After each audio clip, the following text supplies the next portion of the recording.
जय श्री कृष्णा। जय श्री मन नारायण। दोस्तों, आज हम शरद पूर्णिमा के दिन जानेंगे श्री सत्यनारायण भगवान की पूजा और व्रत कथा, और साथ में सुनेंगे श्री सत्यनारायण भगवान की आरती। आइए हम जानते हैं सबसे पहले इनकी कथा।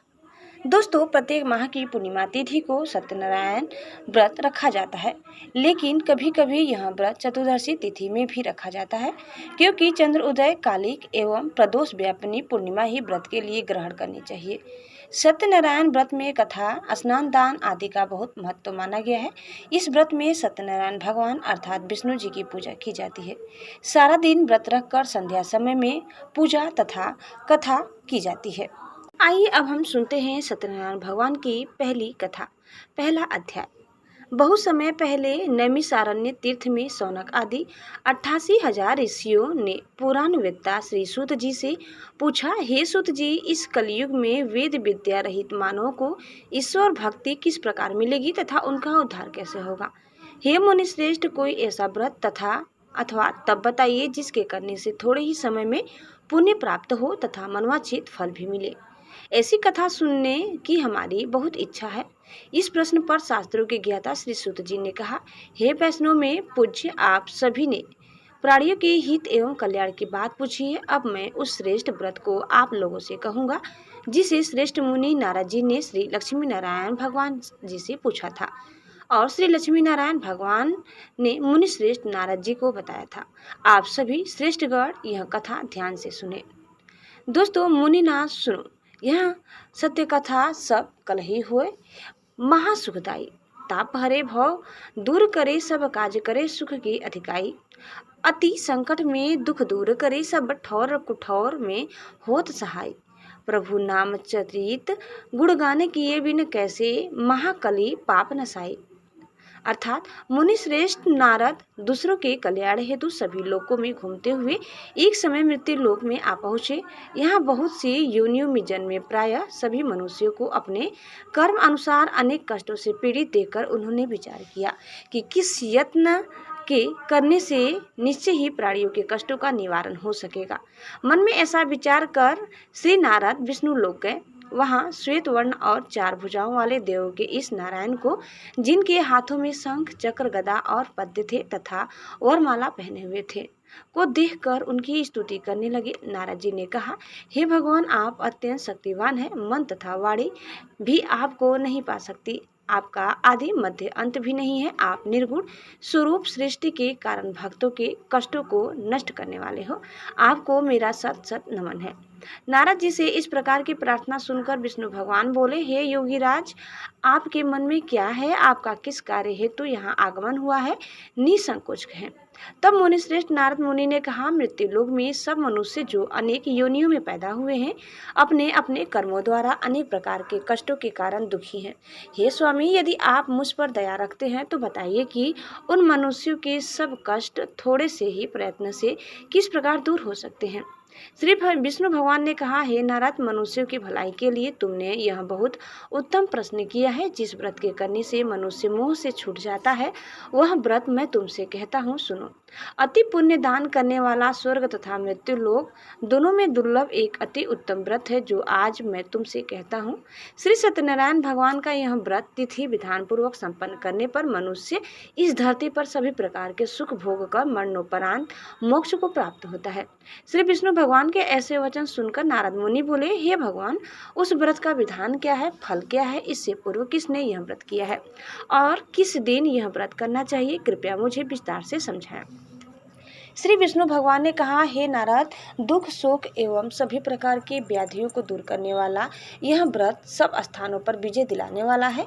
श्रद्धा और भक्ति के साथ किसी भी दिन मनुष्य संध्या के समय श्री सत्यनारायण भगवान की ब्राह्मणों और बंधुओं के साथ पूजा करे। भक्ति भाव से नैवेद्य केले का फल, नैवेद्य घी, शहद, शक्कर अथवा गुड़, दूध और गेहूं का आटा, सलावा लेवे। इन सभी को भक्ति भाव से भगवान श्री सत्यनारायण को अर्पण करें। बंधु बांधवों सहित ब्राह्मणों को भोजन कराएं। इसके पश्चात ही स्वयं भोजन करें। रात्रि में श्री सत्यनारायण भगवान के गीत आदि का आयोजन कर श्री सत्यनारायण भगवान का स्मरण करते हुए समय व्यतीत करें। इस तरह जो मनुष्य व्रत करेंगे उनकी मनोकामनाएं अवश्य ही पूर्ण होंगी। विशेष रूप से कलयुग में मृत्यु लोक में यही एक ऐसा उपाय है जिससे अल्प समय और कम धन में महान पुण्य की प्राप्ति होगी। अब सुनिए आप दूसरी अध्याय। सूत जी ने कहा, हे ऋषियों, जिन्होंने प्राचीन काल में इस व्रत को किया है उनका इतिहास मैं आप सबसे कहता हूँ, ध्यान से सुने। अति सुंदर काशीपुर नगरी में एक अति निर्धन ब्राह्मण वास करता था और भूख और प्यास से बेचैन होकर हर समय दुखी रहता था। ब्राह्मणों से प्रेम करने वाले श्री विष्णु भगवान ने उसको दुखी देखकर एक दिन बूढ़े ब्राह्मण का वेश धारण कर निर्धन ब्राह्मण के पास जाकर बड़े आदर से पूछा, हे ब्राह्मण, तुम हर समय ही दुखी होकर पृथ्वी पर क्यों घूमते हो? हे श्रेष्ठ ब्राह्मण, अपनी व्यथा मुझसे कहो, मैं सुनना चाहता हूँ। कष्टों से घिरे उस ब्राह्मण ने कहा, मैं निर्धन ब्राह्मण हूँ, भिक्षा के लिए पृथ्वी पर मारा फिरता हूँ। हे भगवान, यदि आप इससे मुक्ति पाने का कोई उपाय जानते हो तो कृपा कर मुझे बताएं। वृद्ध ब्राह्मण का रूप धारण किए हुए श्री विष्णु भगवान तब बोले, हे ब्राह्मण, श्री सत्यनारायण भगवान मनवांछित फल देने वाले हैं, इसीलिए तुम उनका विधि पूर्वक पूजन करो, जिसके करने से मनुष्य सब दुखों से मुक्त हो जाता है। दरिद्र ब्राह्मण को व्रत का संपूर्ण विधान बतलाकर बूढ़े ब्राह्मण का रूप धरे श्री सत्यनारायण भगवान अंतर्ध्यान हो गए। वृद्ध ब्राह्मण ने जिस व्रत को बतलाया है मैं उसको अवश्य विधि विधान सहित करूंगा। ऐसा निश्चय कर वह दरिद्र ब्राह्मण घर चला गया, परंतु उस रात ब्राह्मण को नींद नहीं आई। अगले दिन वह जल्दी उठा और श्री सत्यनारायण भगवान का व्रत करने का निश्चय कर भिक्षा मांगने के लिए चल दिया। उस दिन उसको भिक्षा में अधिक धन मिला, जिससे उसने पूजा का सब सामान खरीदा और घर आकर अपने बंधु बांधवों के साथ विधि पूर्वक भगवान श्री सत्यनारायण का व्रत किया। इसके करने से वह गरीब ब्राह्मण सब कष्टों से छुटकर अति धनवान हो गया। उस समय से वह ब्राह्मण हर मास व्रत करने लगा। सत्यनारायण भगवान के व्रत को जो शास्त्र विधि के अनुसार श्रद्धापूर्वक करेगा वह सब कष्टों से छुटकर मोक्ष प्राप्त करेगा। जो भी मनुष्य श्री सत्यनारायण भगवान का व्रत करेगा वह सब कष्टों से छूट जाएगा। इस तरह नारद जी से सत्यनारायण भगवान का कहा हुआ यह व्रत मैंने तुमसे कहा। हे श्रेष्ठ ब्राह्मणों, अब आप और क्या सुनना चाहते हैं मुझसे कहें। तब ऋषियों ने कहा, हे मुनीश्वर, संसार में इस विप्र से सुनकर किस किस ने इस व्रत को किया, हम सब सुनना चाहते हैं। मुनियों से ऐसा सुनकर श्री सूत जी ने कहा, हे मुनिगण, जिस जिस प्राणी ने इस व्रत को किया है उन सबकी कथा सुनो। एक समय वह धनी ब्राह्मण बंधु बांधव के साथ शास्त्र विधि के अनुसार अपने घर पर श्री सत्यनारायण भगवान का व्रत कर रहा था। उसी समय एक लकड़ी बेचने वाला बूढ़ा व्यक्ति वहां आया। उसने सिर पर रखा लकड़ियों का गट्ठर बाहर रख दिया और ब्राह्मण के मकान में चला गया। प्यास से बेचैन लकड़हारे ने विप्र को व्रत करते देखा, वह प्यास को भूल गया। उसने विप्र का अभिनंदन किया और पूछा, हे ब्राह्मण, आप यहाँ किसका पूजा कर रहे हैं? इस व्रत को करने से क्या फल मिलता है, कृपा कर मुझे बतलाइए। तब उस ब्राह्मण ने कहा, सब इच्छाओं को पूर्ण करने वाला यह श्री सत्यनारायण भगवान का व्रत है। इनकी ही कृपा से मेरे यहाँ धन एवं ऐश्वर्य का आगमन हुआ है। ब्राह्मण से इस व्रत के बारे में जानकर वह लकड़हारा अत्यंत प्रसन्न हुआ। भगवान का चरणामृत लेकर और भोजन करने के पश्चात वह अपने घर को चला गया।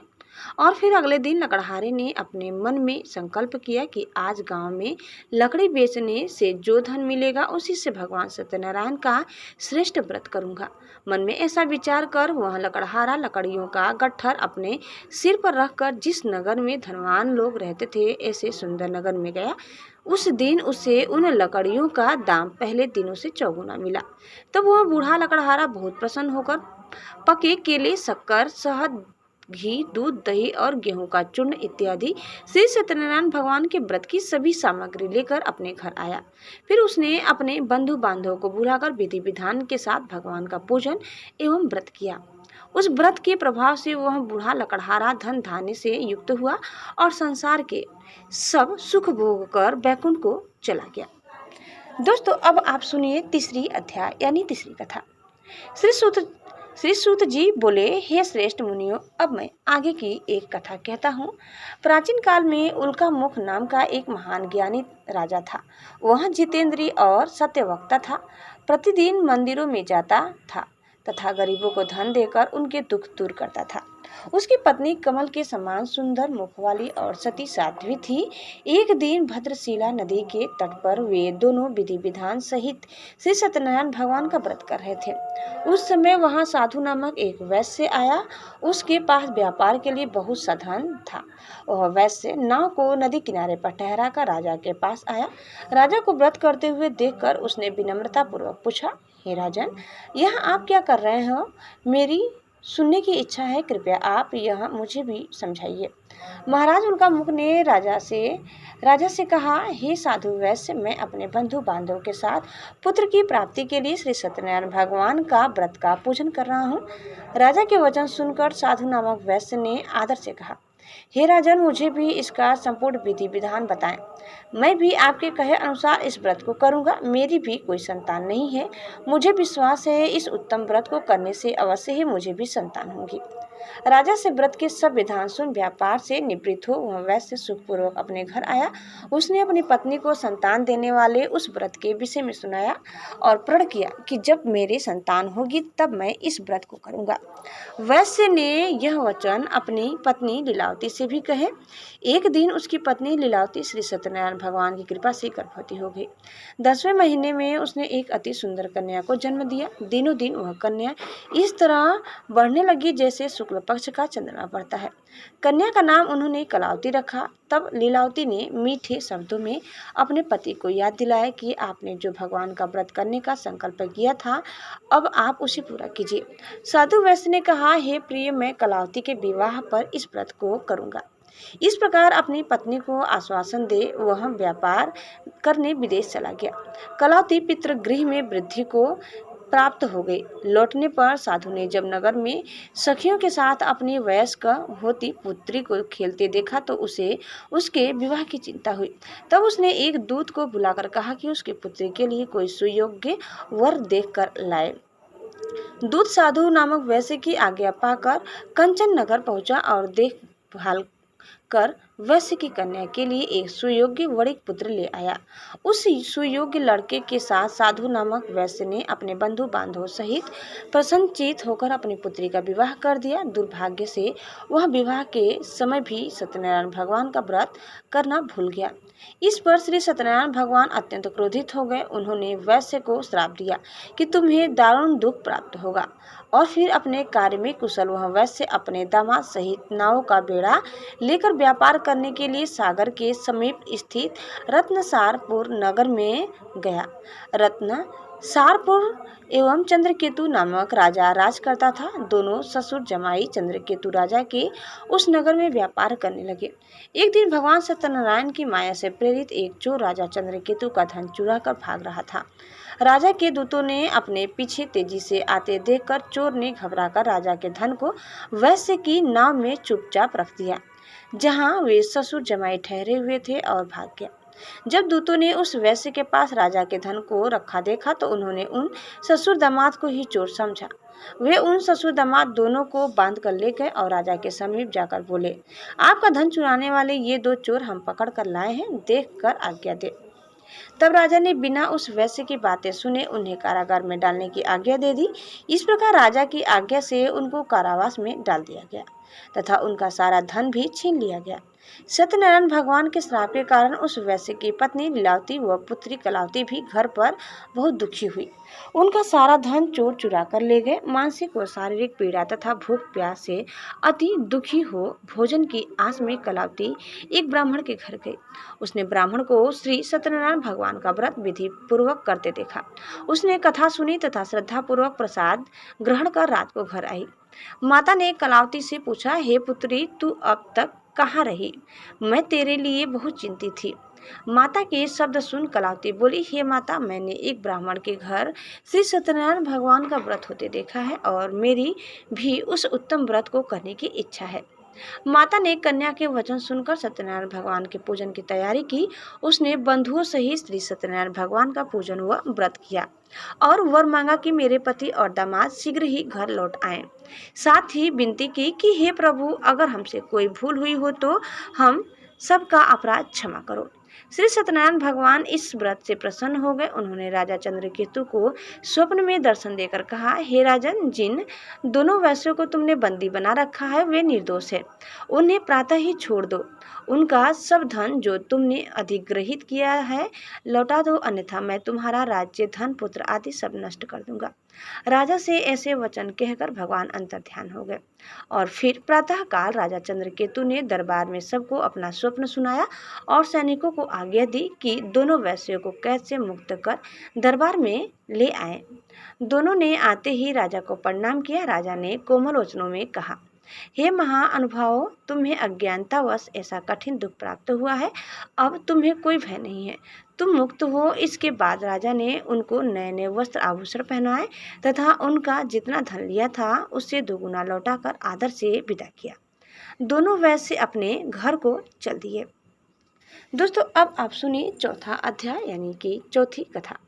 सूत जी ने आगे कहा, वैश्य ने यात्रा आरंभ की और अपने नगर को चलने दिए।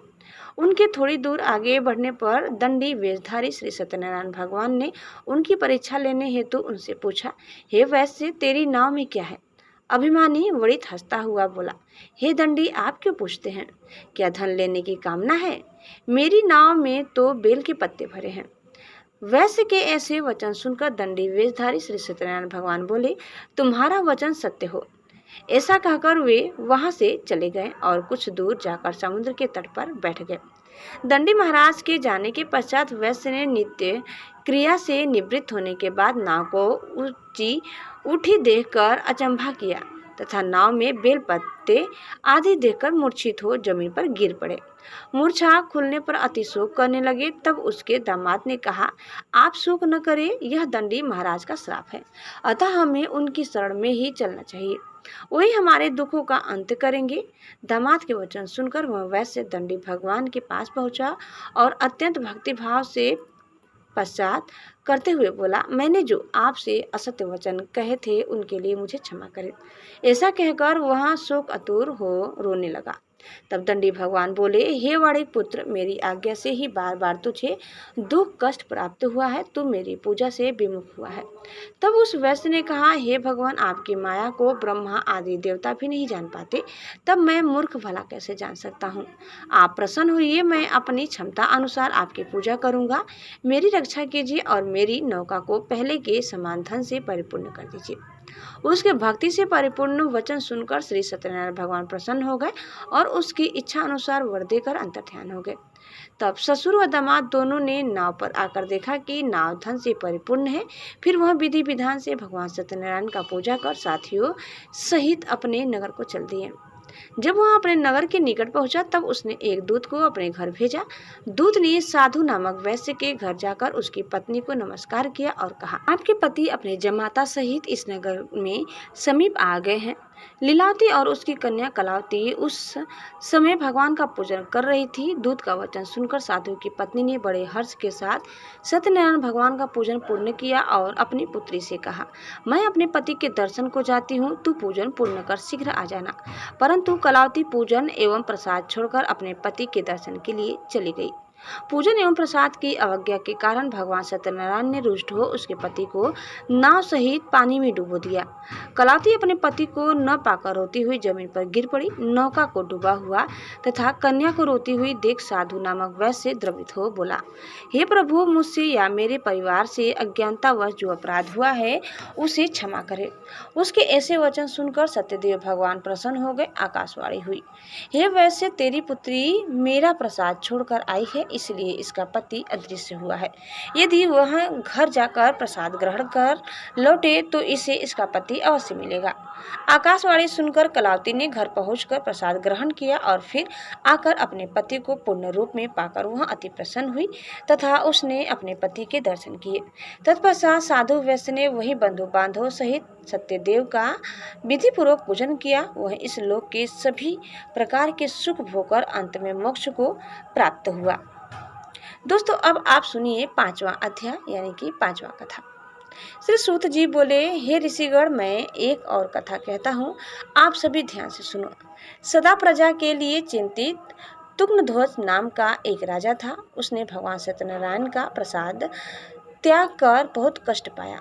एक समय राजा वन में वन्य पशुओं को मारकर बढ़ के वृक्ष के नीचे आया। वहां उसने ग्वालों को भक्ति भाव से बंधु बांधव श्री सत्यनारायण जी का पूजन करते देखा।